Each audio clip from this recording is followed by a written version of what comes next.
नमस्ते दोस्तों, विज्ञान भैरव तंत्र की इस यात्रा में आपका स्वागत है। आज हम बढ़ रहे हैं 80वें सूत्र की ओर।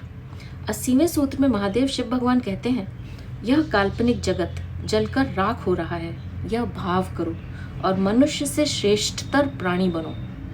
आइए इस सूत्र में बताई गई विधि को समझने का प्रयास करते हैं। अगर हम इसके पहले वाली विधि यानी 69वीं विधि कर सके तो यह विधि बहुत सरल हो जाएगी। अगर हम यह भाव कर सके कि हमारा शरीर जल रहा है तो यह भाव करना कठिन नहीं होगा कि सारा जगत जल रहा है, क्योंकि हमारा शरीर जगत का ही हिस्सा है और हम अपने शरीर के द्वारा ही जगत को जानते हैं, उससे जुड़े हैं। जगत हमारे शरीर का ही फैलाव है। सूत्र कहता है यह जगत काल्पनिक है, वह है क्योंकि हमने उसे माना हुआ है।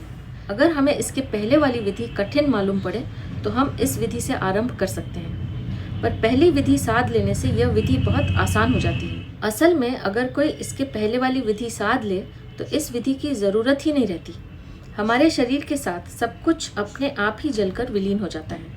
अगर हम सारे जगत को जलता हुआ देख सके तो हम मनुष्य होने के ऊपर उठ जाते हैं, हम अतिमान हो जाते हैं, तब हम अति मानवीय चेतना को जान लेते हैं। तो यह था 80वां सूत्र।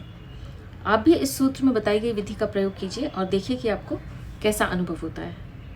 अब मैं आपसे आज्ञा लूँगी। आपका बहुत बहुत धन्यवाद।